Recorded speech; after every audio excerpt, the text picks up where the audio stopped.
I'm Sharon Betters, and you are listening to the Help and Hope podcast produced by Mark Inc. Ministries. And if you've been listening to the podcast for any length of time, you know that our purpose is to tell stories that help turn especially broken hearts toward Jesus. And each one of these stories often pulls back the curtain on extreme pain that could have been inflicted by circumstances beyond our control, or maybe they're the consequences of our sin or someone else's sin.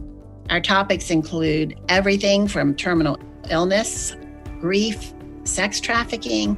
We even have a special series for military families and so much more. I'm so grateful to know these stories and how each one not only gives hope to the person, maybe you, experiencing a similar pain, but it also equips those who love us and love those broken people to walk with them in the darkness. And today, our topic is a tough one.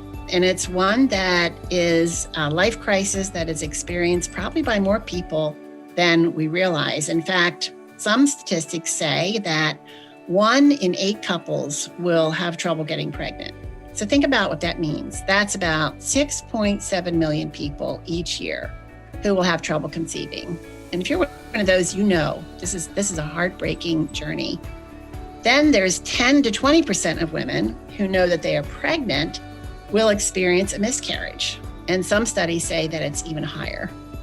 But let's move on. About 1 pregnancy in 100 at 20 weeks of pregnancy and later is affected by stillbirth. Imagine how many people are suffering from losing their children in this way. And that doesn't even take into account the number of babies diagnosed in the womb with a terminal condition, meaning if they survive their birth, they will not live very long. And we have friends who have experienced all of these. And in fact, our own family has experienced some of these, and it is heartbreaking and a lot of tears are shed. And so if you're one of those people, I know that you are going to want to listen to our guest today, Kathe Wunnenberg, who she's experienced similar deep losses.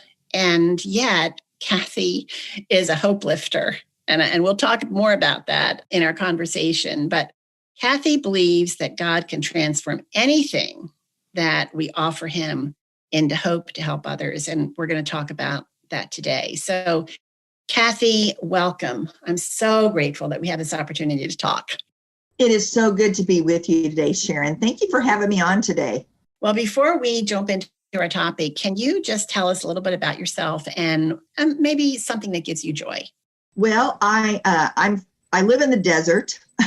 So even though I live in the desert, I've been here over 35 years. I grew up in a little town in the Midwest of 300 people. So I love all of you out there that are from small towns. I love that small town. And I guess that does bring me joy. I like all kinds of people, no matter where they're from. And the more hurts, the better. That might sound kind of strange, but I'm passionate about bringing hope to hurting people, binding up the brokenhearted and setting captives free. That brings me a lot of joy. Well, I can see that in the books that you've written. I mean, your books are almost like a roadmap of your life. If you look at them as you've written them, Longing for a Child, it's a devotional about miscarriage and grieving the child you never knew. And I mean, just amazing topics. Tell us why you were willing to write these books. I know that grief is debilitating. We lost our 16-year-old son, Mark, and his friend Kelly in a fatal car accident. And the grief just puts you under this heavy, wet blanket. And yet you wrote books about your journey. Why is that? I'm going to be really honest, Sharon. I don't know if you know this, but I really didn't want to. I'm kind of like Jonah in the Bible, who was told to go do something and then he went the other way.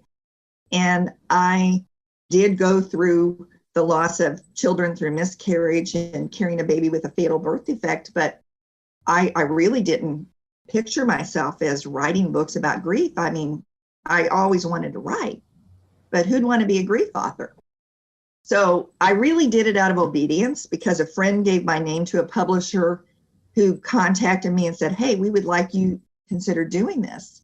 I waited for about 3 months to even respond. And when I finally did, it was surely kind of a Jonah moment of God saying, Kathe, I want you to think about women or couples out there that have gone through what you've gone through, and what is it that they need, and you have something that could help them.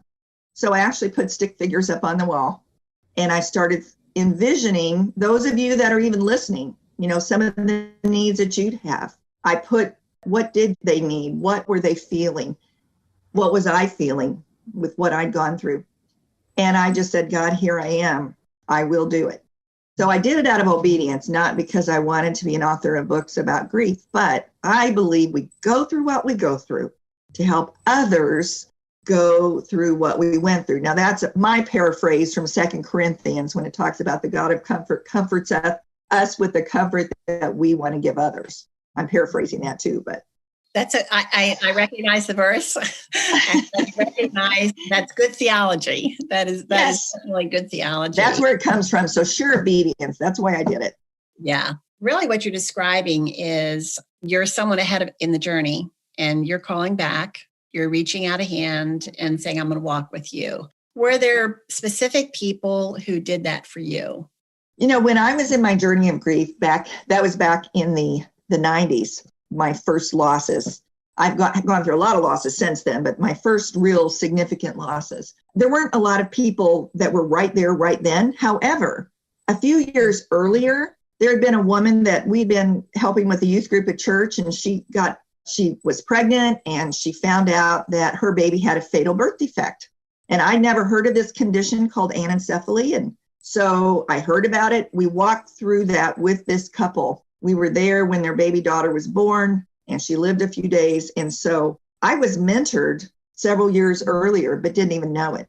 So fast forward, a few years later, we lost contact with this couple, but God had used that woman's life and her example of how to do this well as a godly woman. So I already knew what to expect. So my friend offered that to me by her example. That is a wonderful story. And we don't even know, that God he doesn't waste anything. The faithfulness of the Lord in their suffering has been multiplied over and over and over again in your life, probably many others. And everybody that he is touching through your work, their fingerprints are there, even though they may not know it. That's an incredible story.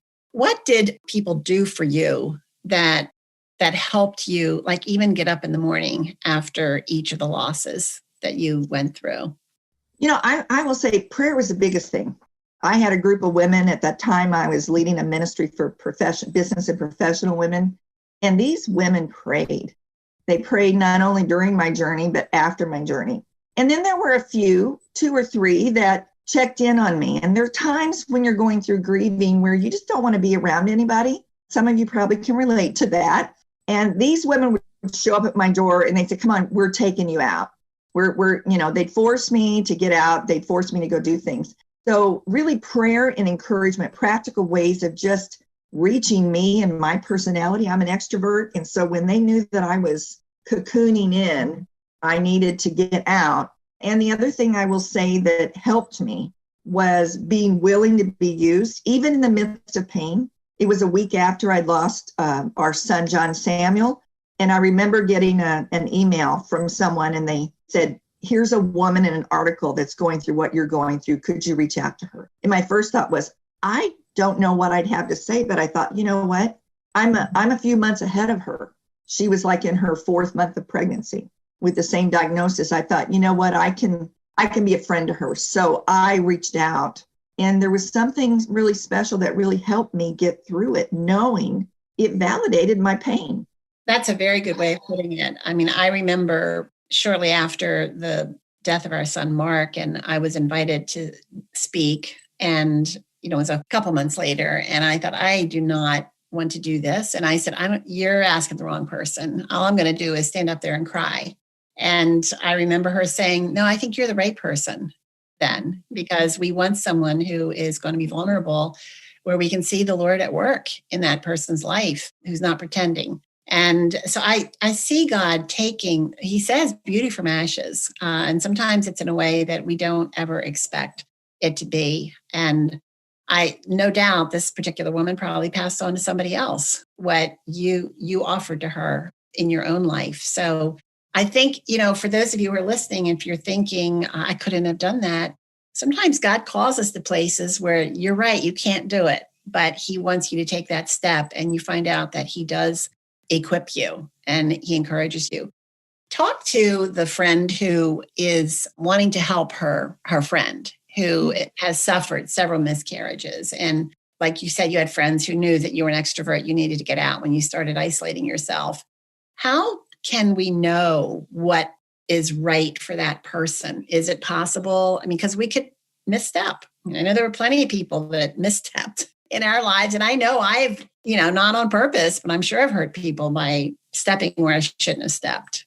Is that possible? I don't think there's a formula or a right way. However, we do know the person who knows that person, and that's God. And always, before I reach out to anyone, or even before a podcast, before anything, I always ask the creative God, you know that person better than I do. Would you reveal to me how I can bring hope to her in a very specific way? And then I wait on him to prompt me with ideas. And sometimes it's been a simple text. Sometimes it's like, you need to give her a phone call. Sometimes I've shown up and just dropped something at somebody's doorstep, or around occasions. Mother's Day's coming, and I will always say, God, would you show me people's lives who need to be touched? And especially those that have had a miscarriage, because they have empty arms and an empty womb, and we sometimes don't feel we fit. And I always try to send a card to those I know who've lost an unborn child, and to let them know that they are valued and they are remembered on Mother's Day. I really appreciate what you're describing is encouragement that flows from your relationship to Jesus. That yes, it's the prayer, talking to him. I'm sure the word directing your steps and listening and being very intentional. Exactly. Well, and Sharon, introverts and extroverts grieve different. Loss is so different for each of us. And some people, for years, when you had a miscarriage, they didn't talk about it. I didn't know my mother had a miscarriage, and my grandparents and my great-grandparents. I didn't know about all their losses until I went through it. So I think it's important to again, know that God knows that person, their personality, what's important to them. If they like purple, give them something purple. If they have named their baby, make an ornament with the baby's name on it. I mean, it's like, if there was one year God prompted me to have Bibles delivered to the graveside, I knew that she would be there of her unborn baby. And they were able to, I guess, in that state, bury their baby, even though it was just a few weeks old. They were able to do that. I know that varies every place. And I was able to get Bibles and then have a label in the front that was for their church, so she could take all of those Bibles to their church, and they were able to have those in honor of that child. This really goes with the scripture you mentioned earlier, comfort those in the way that you have been comforted. And whenever God calls us, and, so he's not saying if you feel like being a comforter, be a comforter. He's saying do it. Anything he tells us to do, he has equipped us for it. And it's kind of like a treasure hunt for us to unearth the ways that he wants us to go forward. And I just love that. That's so special. It's a perfect segue into one of your books. You have devotionals for those hard days, like Mother's Day or the anniversary. Why do you think it's important for us to acknowledge those days? And I mean, just speaking as a mother who has lost a son, the anticipation of those days is just horrific. It's almost worse than the day itself. And so having someone acknowledge the pain, it is such an incredible relief. So tell us about that book, and what are some of the events where you offer devotionals? The special readings or special days, that it really came out of my own need. Like, I'm sure you anticipated certain events like Mother's Day or baby showers, or, I have one of my books that it's even when you have a medical procedure, whatever it is that is coming up that you have to go through. And I thought, what is it that would help me Well, and the Word of God is the thing that's going to help me on those days. So I found scriptures that would be appropriate.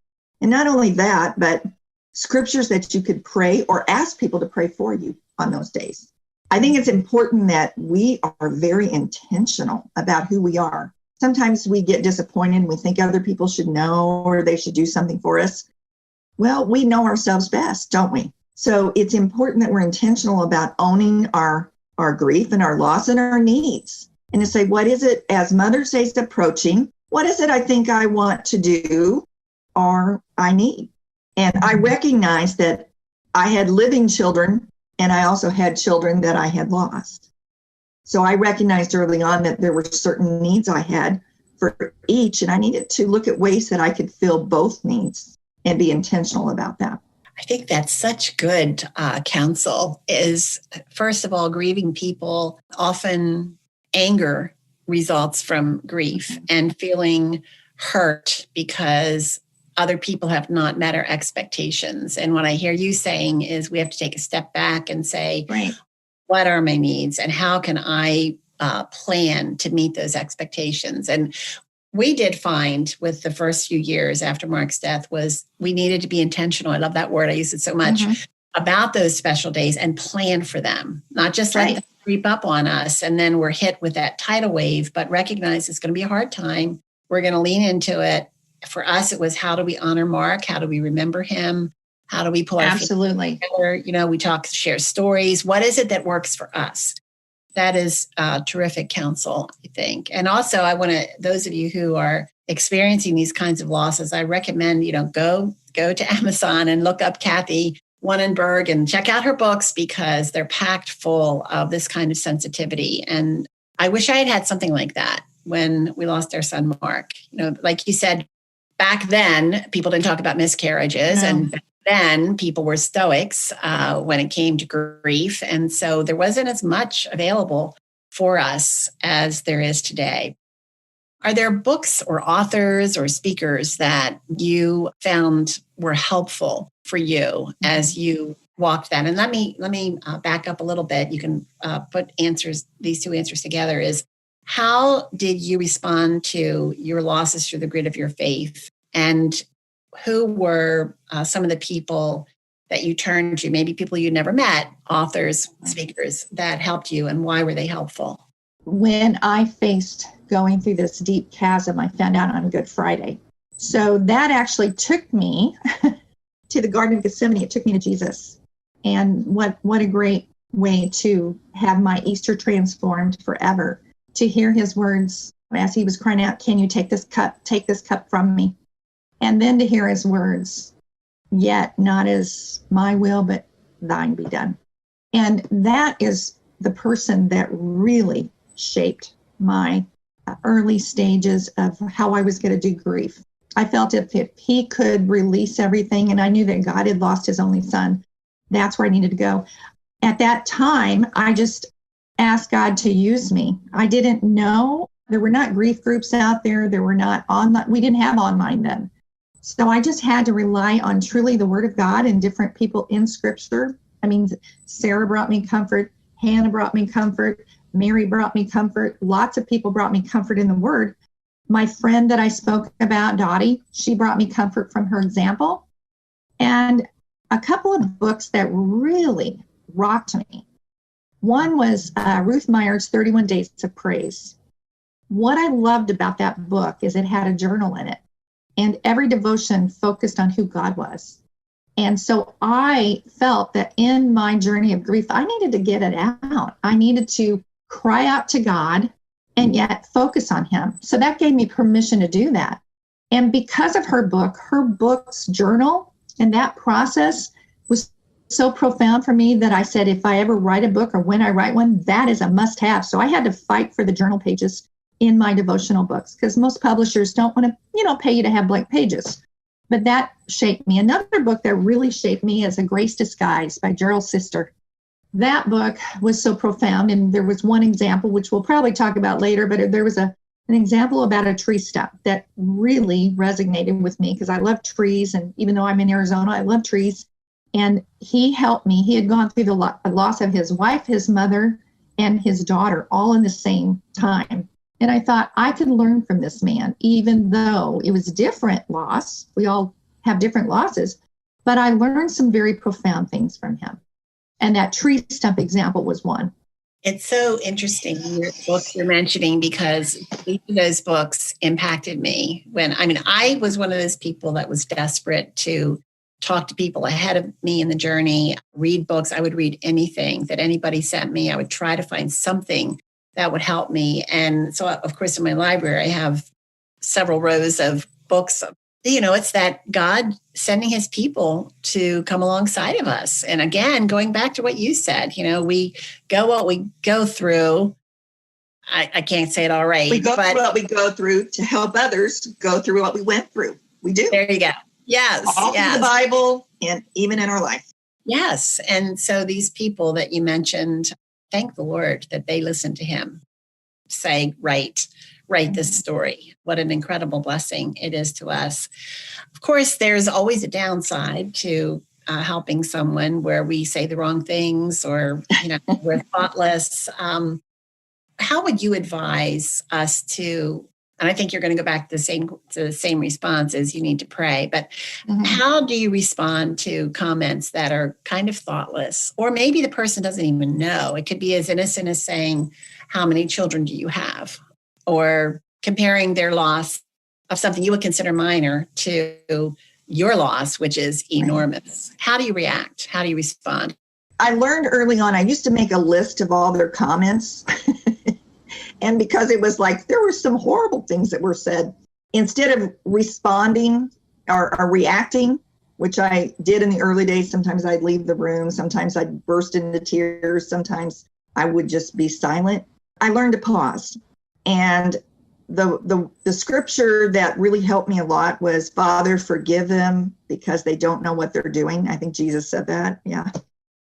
And Father, forgive them because they really don't understand. They mean well. I mean, when you look at that person, they're trying to help you do better. So what I did is I got proactive and I created bookmarks that 10 ways to encourage someone who's lost a baby or that's longing for a child or that's had a miscarriage out of the very hurts that had been inflicted on me. I thought, well, let's turn it into something good so it doesn't happen to someone else. And again, that's why it's important to be proactive. Yeah. But the other thing I've learned recently is on my phone, I have a screensaver of Jesus. And I have my phone everywhere with me. I mean, today you don't live without your phone. So I can look at Jesus and I actually physically will put my phone between me and that other person sometimes, so that I know that nothing can get from them except through him to me. He's a buffet. He buffets it. And that before I say something to them or respond or react, I need to look at him and let it go through him. So only through him can I respond. That has helped me so much. I can't even tell you, I'm such a visual thinker that has helped me a lot. That is such a great, I'm going to do that.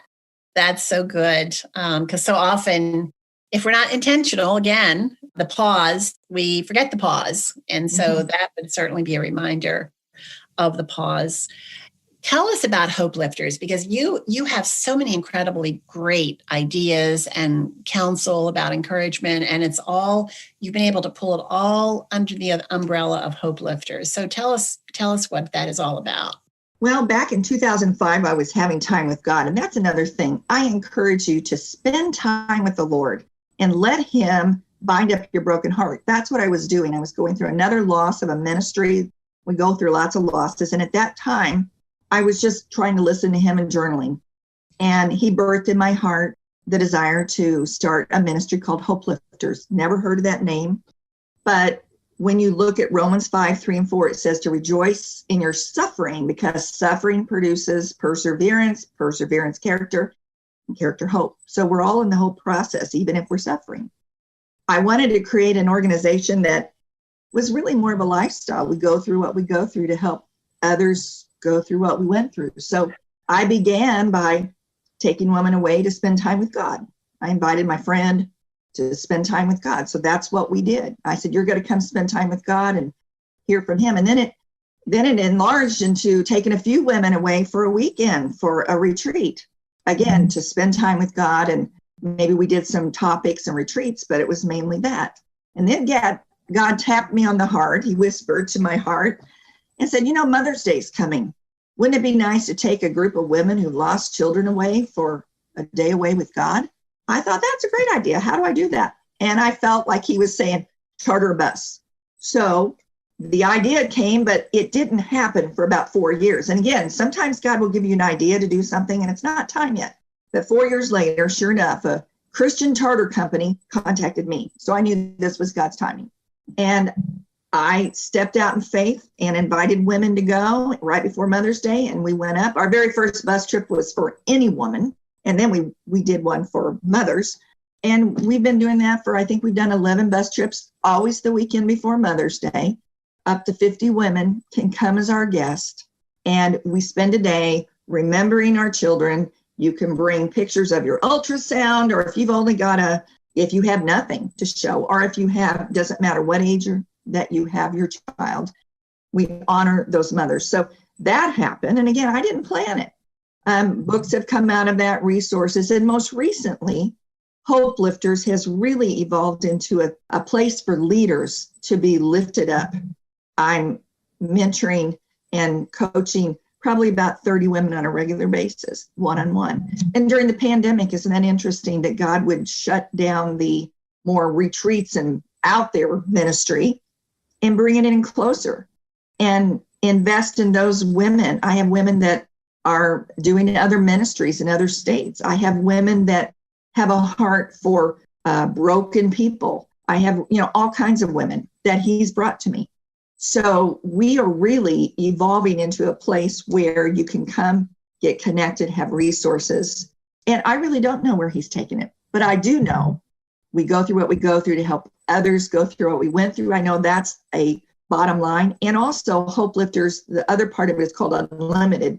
That's Ephesians 3:20. God is able to do more than we can even ask or imagine according to his power at work. We don't want to limit God. So I can't even really give you a direct answer of what we do other than we know that it's going to help women that are binding up brokenhearted. Right now it's with leaders. We have resources, and I'm not going to limit God. That's such an incredible story. I love it. And we're going to have links to Hopelifters and Kathe's books on our website. So that will be at markinc.org, where you can check out more information about Kathe. But Kathe, as we're starting to wrap up our time, you mentioned a story about a tree stump. Why don't you tell us that story? Well, when I read this story, it was in Gerald Sister's book, and he talked about when you have a loss, you look out the backyard of your life and you see a big, beautiful tree, and it's like it's chopped down, and it's this brown, ugly stump. And he says, no matter how hard you try, you can't get that stump out of your life. And he said, over time, you might pull a chair up and maybe even plant a few flowers. You learn to landscape around your loss. That resonated so much with me because I had pine trees, even though I'm in Arizona, in my backyard, and I love trees. And so Mother's Day was approaching at our home, and we had a tree that was really bothersome to our neighbor. And so my husband said, well, the neighbor wanted it to be cut down, and he didn't want to cut it down. And I said, you know what, we need to. And then I ran out as the tree trimmers were there with their chainsaws. I said, hold on, could you leave a stump? And they looked at me like, this is a crazy woman. But that meant something to me. So in the corner of our yard, there were 3 trees and a stump. And what that represented to me was the child that we had lost. And at that time, we had 3 other living children. And at holidays, we would decorate our stump as a remembrance of our son. It was just a beautiful place where I was in the process of landscaping the loss in my life. I'm never going to be able to take the losses out, but it's not brown and ugly anymore. I'm 25 years in to my journey. And I can tell you, ladies, that I've landscaped because I've allowed God to do that. And I believe that he can do that too. Maybe brown and ugly right now. But my prayer is that you will be willing to allow your loss to enlarge you and allow God to help you landscape around it. Kathe, thank you so much for sharing your time with us now. I know that you are crazy busy, but your passion for offering the hope of Jesus to others is just resonates so much in my own heart. And I'm just imagining those. I love that you described the stick figures that you put up on your wall when you were writing your books. And there are stick figures now in my mind of those who are going to be hearing this message. And for those of you who are hearing it, and some of you are probably in tears as you've listened because you want so desperately to believe what Kathe is saying is true. And as a fellow traveler in the wilderness of darkness, I can definitely agree with Kathe that the Lord gives us the opportunity to landscape around that stump, and he brings beauty from ashes. And that is our prayer for you today. And so I'm Sharon Betters, and this is the Help and Hope podcast that's produced by Mark Inc. Ministries. And I hope that you will tell other friends about this conversation, that you'll pass it on. You can go to markinc.org where you can find more resources just like this one. You can subscribe to the podcast so you don't miss any of our stories. We have so many incredible redemption stories that offer the help and hope of the gospel. And we're just so grateful for people like Kathe Wunnenberg who are willing to share their story as a means of offering that hope of the gospel.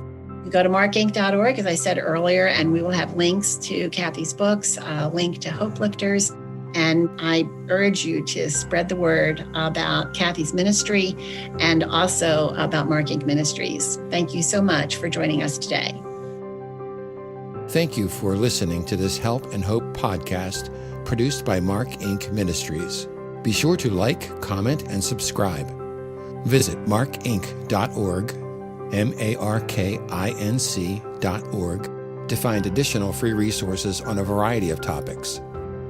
Online counseling services are also available through Anchored Hope Biblical Counseling by visiting helpandhopenow.org. That's helpandhopenow.org. Download the Help and Hope app on your mobile device. Hope is just one click away.